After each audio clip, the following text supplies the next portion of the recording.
really it does come down to the NDP and what their decision is. Otherwise, it would trigger an election. You're listening to the Ottawa Real Estate Podcast, your go-to source for all things Canadian real estate. And now, here are your hosts, Paul Stevenson and David Warren. Hello, and welcome back to the Ottawa Real Estate Podcast, your go-to source for all things Canadian real estate. My name is Paul Stevenson. I'm joined, as always, by David Warren, and we're here. We're back. I want to give a quick shout-out to our amazing sponsors, Gertin Poirier, Avocat Lawyers, Big Insurance in Westboro, CENTUM, and Easy Neon Signs. EasyNeonSigns.ca. Use the promo code TOREP. You can get 20% off each and every order. Dave, you have crawled out of the gutter after that devastating Game 7 loss. We're back. You're in paradise. Bit of a roller coaster. Roller coaster week. Roller coaster of emotions. I was fortunate enough to be at Game 6 and 7 in Toronto. Not the outcome I was looking for. Completely gutted and devastated, to say the least. Yeah. I was in a dark place the last couple of days, but I am now at the CENTUM conference. CENTUM is the network that both Paul and I are under. So if those of you that don't actually know what the heck we're talking about, actually the mortgage network that we're a part of. So I'm at their annual national conference and hoping to turn my mood around from that Game 7 loss. Yeah, I heard someone say, I think at one point the peak, there was like 15 million people tuned in or something. And in the bottom of the ninth was, I think, the peak. But pretty crazy. Like, definitely a whole country came together. Nobody does that for the Maple Leafs, I'll tell you that. It's they set a record. The other way around. They set a record for most amount of people watching. Yeah. Beat I think double the amount of viewership from the NBA, from the Game 7 NBA finals. Speaking of millions and billions and trillions, the federal budget was released yesterday. That's why there's two reasons we're recording a bit late. Dave was obviously in transit yesterday, but we wanted to record after the budget came out so that we could speak to it. I think next week we'll be able to take a deeper dive, a deeper delve into the specifics of it. But we did have some kind of high level notes about the budget that we wanted to go over. Obviously focused mostly on the housing side of things, but the overall budget obviously impacts every aspect of our economy.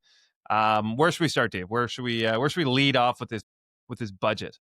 Yeah, I mean, kind of the headline being that the projected deficit is coming in at 78.3 billion. Spending overall is 130 billion, but with 51 billion in projected savings, that coming from obviously some cuts, some employment cuts to the public sector, things like that we'll kind of dip into. But really it kind of sailed past the parliamentary budget officer's estimate of 68 billion, but was less than the worst case speculation of 100 billion.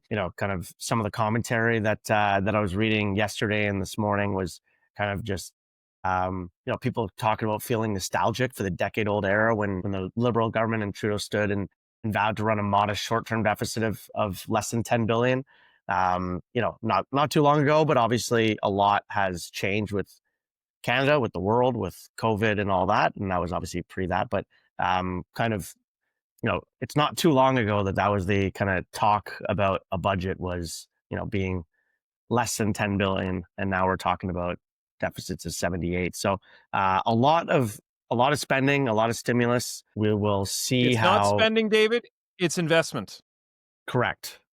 So what BMO Economics kind of stated is it's net new stimulus amounts to roughly 20 billion though from this, of this 78 billion. So it's interesting to see how this, obviously impacts things as an overall, but, kind of a couple headlines with regards to real estate in general. So 5-year bond issuances is projected to rise from 63 billion to 84 billion in fiscal year 2025, 2026. So this could potentially add upward pressure to yields. Fortunately, investor demand for 5-year bonds is relatively high to supply. The Bank of Canada noted today, moreover, a debt downgrade is unlikely in the near term as Canada continues to have one of the best fiscal positions among advanced economies. Really in that issuance, really that's geared towards, it's the Canadian mortgage bond, the CMB. So they're going to increase the CMB annual issuance limit from 60 billion to 80 billion starting in 2026 to unlock thousands of new housing units per year. So what this does is it increases the access to cost-effective mortgage funding for lenders when talking about multi-residential. So this is just multi-unit residential. This is not about like single-family homes, properties to purchase, for ownership. This is about the rental market in general. And again, kind of that push, which we've seen and we've talked about in the last couple of years, is really that shift and push towards rental development. So this is kind of adding to that as well. So the increase will apply exclusively to multi-unit housing. The government will maintain the current pace of its purchases of CMBs of the bonds of 30 billion annually, and the remaining 50 billion gets put out to the private market for the private market to purchase. The government is looking to ensure that the pace and volume of the CMB purchases are aligned with market conditions. Really what this means is more liquidity for multi-unit rental financing, really being kind of a good policy, but it's, again, we'll see where that market goes, but it's kind of that push towards rentals and not towards, there's not much in this that is geared towards home ownership. I will kind of preface that as well. In this budget so far that we've found is that there's not really much towards ownership. It's all rental driven. So the government, again, mentioned the elimination of the GST for first-time home buyers of properties up to 1 million. This is currently before Parliament as part of Bill C4, and the rebate applies to agreements of purchase and sale entered into after May 26, 2025, and for new homes purchased from a builder. So what I thought was interesting in that kind of is that we actually got a date, which I hadn't seen before, of a purchase and sale agreement, if it's been entered into after May 26, 2025, that this GST elimination would apply to. Now, it's still not passed. Again, it is before Parliament. It's not a guarantee to be passed, so to be seen, but that date is obviously an important one. MHC is winding down certain programs that do not directly increase housing supply or needs. So one program that we talked about probably about a year and a half ago, I want to say, that it's kind of one of those headline grabbers that we figured wasn't going anywhere, but they're axing the Canada Secondary Suite Loan. So where it hasn't even launched yet. They announced it for the headline, never actually launched, but this was lending money to people for a secondary suite, taking ownership and things like that in the property. It's Canada program because it has a large potential to overlap with the government's home owner insured mortgage rule changes announced January 2025. They announced in 2024 that this was supposed to help homeowners add a rental suite to their property using loans up to $80,000 at below market interest rates, but obviously never actually came to fruition. CMHC will maintain its funding for initiatives that address the housing crisis, including the apartment construction loan program. So in the budget, government proposes to amend the proceeds of crime money laundering, the AML programs, to ensure inclusion of mortgage administrators, brokers, and lenders. This is a good thing. Obviously, we've been a lot under scrutiny from a mortgage side as mortgage agents, as mortgages, and real estate is the number one money laundering kind of vehicle. Government proposed to amend the National Housing Act to increase CMHC's guarantees and enforce limit to 1 trillion and to decouple this limit from the corporation's insurance to force limit. So they're also looking to introduce amendments to the Protection of Residential Mortgage Insurance Act to increase the protected limit for mortgage or loans insured under that act. From a housing supply, 13 billion will be poured into the Build Canada homes over the next 5 years, which we've already, we've talked about ad nauseum. The PBO, so the Parliamentary Budget Officer, they had estimated that we need roughly 290,000 homes per year. We needed to close the supply gap. This is again for ownership. This isn't like they're not saying direct ownership. This is just housing units. So again, everything that's in this is geared towards rental. So I'm curious to see how this works with regards to home ownership as opposed to the rental market and driving up resale pricing and new build pricing versus perhaps driving down rental rates, which is obviously good. On the demand side, the 2026 to 2028 immigration levels plan to stabilize permanent resident emission targets at 380,000 per year for 3 years. This is a slight decrease. It's 395,000 this year, while setting a target for new temporary resident arrivals at 385,000 in 2026, 370,000 in 2027 and 2028. New temporary foreign worker arrivals have fallen by 50% this year, and new international student arrivals are roughly down 60%. Asylum claims supposedly are down 1/3 so far in 2025. Obviously, that permanent resident plus the temporary resident, really that's about 700,000 newcomers between the two without students or asylum claimants. So they've kind of separated them out, but when you actually start adding them together, that's a lot of increase in demands. We'll see how things go. I know you kind of had some notes on the employment side of things or where the cuts are coming from. Yeah, that's very good summary, Dave. There was a couple things that the things that I noticed were that a lot of the kind of in quotes, new measures or new programs that they're offering are essentially like repackaging of older ones, or as you mentioned, just kind of scrapping them all together.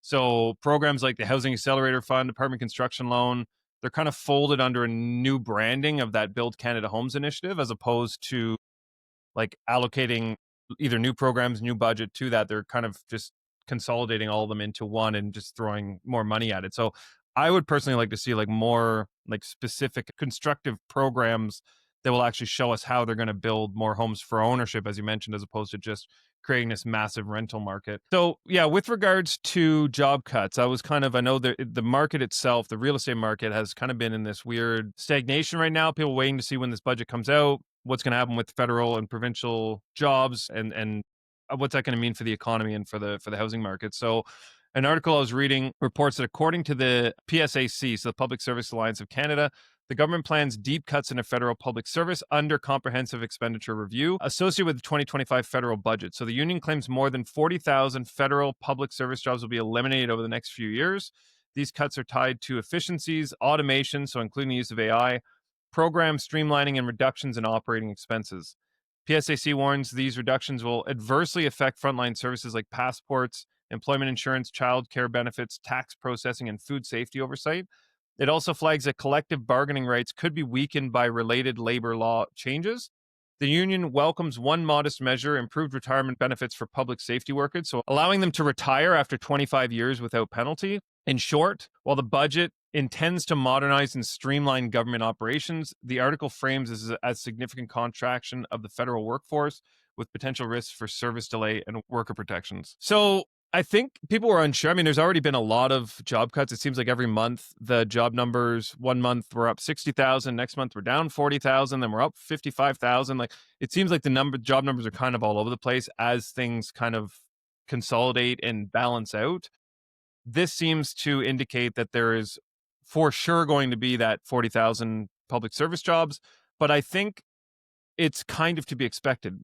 Regardless of which government or which, side of the aisle is in power, I think ultimately with the tech and AI that's coming, like there should be able to be better efficiencies, money saved, and so on. Now, what does that mean for the general public, for the middle class, as far as employment, as far as affordability, as far as just their overall financial picture? You would hope, I think in the long term, there's going to be some pain because of these job cuts and so on. But the hope is that long term, with this $1 trillion investment, that it basically alleviates some of that financial pressure from Canadians and puts more money in our pockets in some way. Now, how that happens, I don't really know, to be honest, because if you look at the public sector, I mean, I think it's 40% of people in Ottawa working for some form of either federal, provincial, or government, Crown Corp, et cetera. Might even be higher, actually, if you include the Crown Corps. But generally speaking, there's a large majority of people that work for the government. Now, in the private sector, we've already seen that there's been a lot of job cuts because of technological efficiencies and ways to basically automate some of the processes that you would normally hire someone for. But within the government, as we know, like things typically move a little slower. There's a lot more red tape to get through, a lot more approvals needed from the multi-levels of government that you're working through. So these things typically will take longer to implement. But I guess my question is long term, like how do you see, or how can we see this being a net positive for Canadians when it comes to their pocketbook and ultimately the overall economy? Anybody losing their job is not a good thing. But at the end of the day, to your point, advances in technology, should it create efficiencies? Like we know, being in Ottawa, how inefficient bureaucracy is. We hear about it from people we know that work at all different levels of government in all different departments, that have worked through all different parties that have been in power at how inefficient they are, really kind of in the advent of a lot of technology, AI, implementation of that, it should create efficiencies. Some of the positions that the union is speaking about, is really they're doing what the union is hired to do. A union is there to support their members, to like really advocate against any sort of cost savings and go the other way of spent expenditures into their member base, because that's what what those employees are paying into their union dues for. Uh, but for Canadians as a whole, it's imperative that we cut our inefficiencies within the federal government, whether that's like cost, whether that is implementing technology that speeds up processing of in CRA, in the passport office, like they're mentioning, in this and that. Like there's a lot of human interaction that isn't necessary in a lot of what they're doing, and a lot of redundancy in jobs. But for our long-term outlook as an economy, we need these cost savings. Otherwise, our debt to GDP ratio continues to go up. We're spending more on like interest on debt than we are in other major areas of the economy, which is terrible. We can't continue down the road of continuing to add on. And really, there's got to be like, people want their taxes reduced. The only way of doing that is by reducing our operating costs. Like money can't just come from like the sky. I mean, it does sense because clearly we're just printing it, but really, like there needs to be some sort of cuts, and that's going to come in the way of jobs. And I think it's just going to be a lot of contractors that are cut, their contracts not renewed, for like third party private sector, for people that are on temporarily with the federal government. So I'm interested to see, to your point about how much Ottawa is ingrained in the government and how much of our population is employed by the government, of how any of these cuts affect people and the population. And again, it's to be seen like how it's rolled out and in what manner, but it'll be up to the private sector to absorb those positions. Are you trying to grow your mortgage business? CENTUM has the tools and support to help you take your business to the next level. Get access to everything from free unlimited custom marketing to daily direct pay. Find out what your business can do with CENTUM. Learn more at joincentum.ca. Your home is one of your biggest investments, and the team at Big Westboro can help you protect it. Our expert brokers will find the perfect coverage to keep your home and belongings safe. Call 613-239-5792 or visit thebig.ca/Westboro for a free quote. Think big, protect what matters most. Are you thinking of buying or selling a residential property? Relationships are at the heart of every real estate transaction at Gertin-Poirier Avocat Lawyers. We love to bring residential buyers, sellers, agents, lenders, mortgage brokers, and the law together to close the deal for you for an effortless client experience that opens doors. Call us at 613-744-4488 or visit our website at gertinpoirierlaw.ca. Let's get to the heart of your deal. This episode is brought to you by Easy Neon Signs. Visit easyneonsigns.ca and use the promo code TOREP, TOREP, to get 20% off each and every order. easyneonsigns.ca, Canada's finest custom neon sign maker. Yeah, and I think to your point, Dave, the thing that people like when we talking in these billions of dollars now, like 70 some billions of dollars, like it's just almost 78.3. It almost feels like it's not real. Like it's just, whether it's 40 billion, 70 billion, 120 billion, like it just, like people are going to forget about it tomorrow. Like people are upset today, like, oh my gosh, it's a crazy budget, crazy deficit we're creating. And then they go back to work and that's it. Like nobody is actually up in arms about this spending. Now, I think a lot of it is that people haven't fully digested exactly. And again, it hasn't passed, right? Like this has to be voted on. So like, we'll see how that works. I'm interested to see on the political side, like how parties vote, because I think the NDP specifically obviously does probably not want to trigger an election right now. So I would be interested to see like how they're going to proceed with this, if they're going to take the side of the Liberals or if they're going to oppose it and potentially trigger an election. So that is interesting to me. But I think just the understanding of the deficit that's being created, And the fact that that money is coming from us, I think it's kind of that old art. You say, where does your food come from? Like you have a steak or chicken on your plate. You don't think about the process of how it got there, and the animal that gave its life, and the process of how it got there, and the farmers, and the transport, and all this. It's just, oh yeah, this is what we're having for dinner, right? It's kind of, you're kind of disconnected from the process. I think it's the same for money, for the economy, for just monetary policies, the budget, everything. People are disconnected from the fact that this is their cost. Like if you're wondering why your gas is more expensive, your groceries more expensive, it's because of these types of budgets. Like that 78 billion doesn't come out of nowhere. It comes out of your pocket as a taxpayer. So like we are paying for this, and Canadians themselves should be way more invested in where this money is being allocated, how it's being spent, and how it's benefiting them, their families, their neighbors, and the country as a whole. Because people, I think, are just so disconnected from the process, where the money's coming from, how it's being spent, that it's just in one ear and out the other, and it's back to work, And I think that is really where we could learn as Canadians to do better is, and I mean, I can do it better myself, not by any means an expert, but I think understanding that this money, like we have a say in this. This is a democracy that we live in, and our leaders are basically civil servants. Like they're supposed to be serving our best interests, what's best for Canadians, what's best for us, you, me, David, our families, our friends, our neighbors, etc. And without fully understanding like what is being done on our behalf, it's hard to have your feet in the sand and say one way or the other. So I think a lot of people are quick to respond and quick to make accusations or criticize or what have you, but aren't fully understanding like the big picture here, which is like how much money is being collected, how is it being spent, and how is it actually lifting all ships as opposed to just getting stuck in a corner and benefiting a small group of people, Yeah, I mean, great points, and really kind of in this budget, it's actually 130 billion of spending and a projected 51 billion in cuts. Yeah, the deficit, So, is 78 billion, right? yeah, the deficit is 78 billion. Like they're spending 130 billion. And again, those cuts that are to be in there, 51 billion, it's like, again, hopeful that those cuts come to fruition. But we'll see. I mean, the vote on the budget is November 17th. We'll see in 12 days what, if anything, changes within it. I know, last night, right after it came out, both the Bloc Québécois and the Conservative Party both said they would not vote in favor of it, which really leaves the NDP, who said that they are going to digest it. They hadn't made a decision, that they are not okay with the cuts to the public servant sector, things like that. So we'll see what kind of backdoor deals are made with them, because there aren't votes needed from the NDP in order to pass this budget.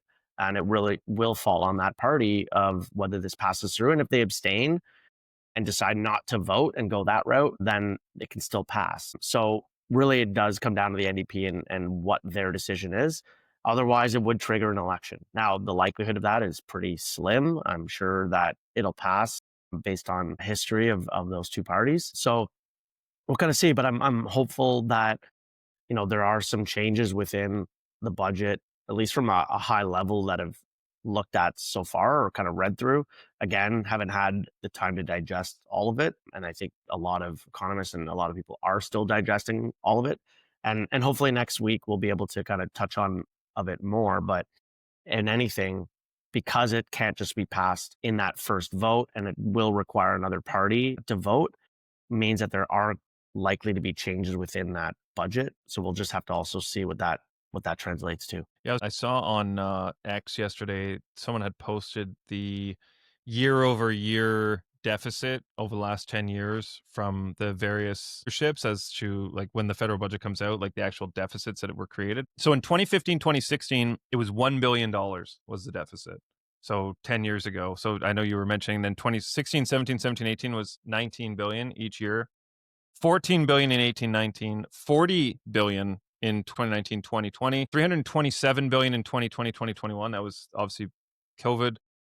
90 billion in 21-22, 35 billion in 22-23, 40 billion in 23-24, 64 billion in 24-25, and 78 billion in 25-26.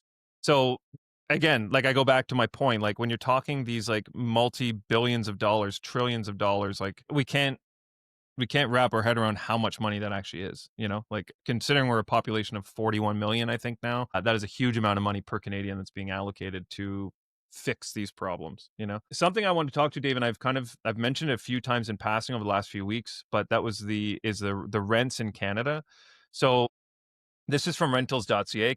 So it shows Canada's rental trends. So it shows city and provincial highlights. So this is kind of like an overview. You can see year over year, pretty much every province has a decline, every major city, aside from Winnipeg. Winnipeg's up 2.3%. But places like Vancouver down 7.8%, Toronto down 2.4%. And this actually gets into, so I'll focus on Ottawa, but this is average rent for apartments and condos only. So if we go to Ottawa here, it shows 1 bedroom 1977 and 2 bedroom 2533. So both of these are down year over year. This is month over month, year over year. So 1% and 3.2% year over year on rent. And then down here, it actually has the average. So national overview of average rent in Canada, year over year change. So apartment, 2,093, condominium, 2,226, house or townhome, 2,178, and the average is 2,123. So, and then it breaks it down based on bachelor, 1 bedroom, 2 bedroom, et cetera, et cetera. So year over year, like for apartments, 2.1% down, condominiums, 3% down, house and townhome, 5.5% down, and overall down 3.2% year over year for rent. This next chart is showing the average asking rent. So all property types across Canada. So you can see it was obviously very low, and then it increased over kind of the pandemic, and now it's slowly kind of creeping its way back down again.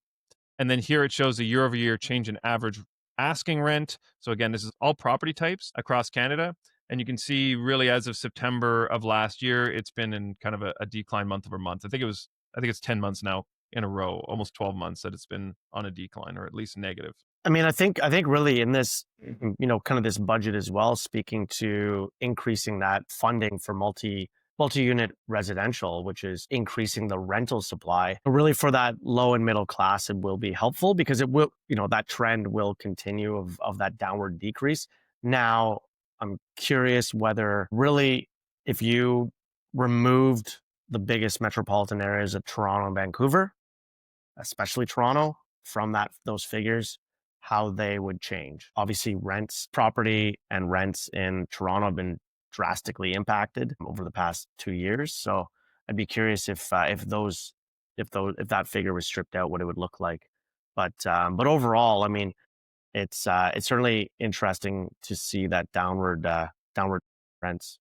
Well, let's over the next week, we'll have time to read up on more so the overall budget as a whole, the other points within it, how it impacts your bottom dollar of, income tax cuts and, other personal initiatives, and not just housing. So next week we'll be able to kind of provide you with some more details on that. But we wanted to at least touch on at a high level some of the key housing initiatives, which there aren't too many, at least at first glance. But we'll see how things change also over the next week as the backdoor dealings start on trying to get this bill passed. Well, should we slide into some mood boosts though, Paul? Let's do it.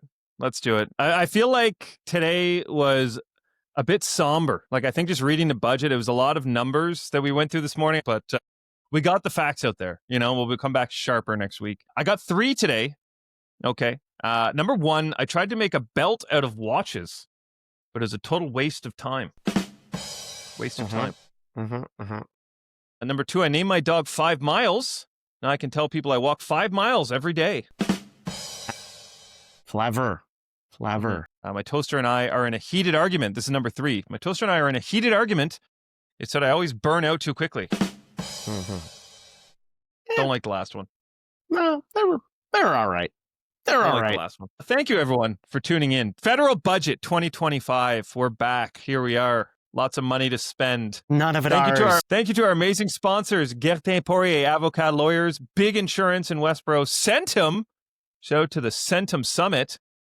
And Easy Neon Signs. EasyNeonSigns.ca. Use the promo code TOREP. Get 20% off each and every order. David, thank you for being here. Thank you for listening, everyone. Thank you, Mr. Stevenson. We'll be back next week.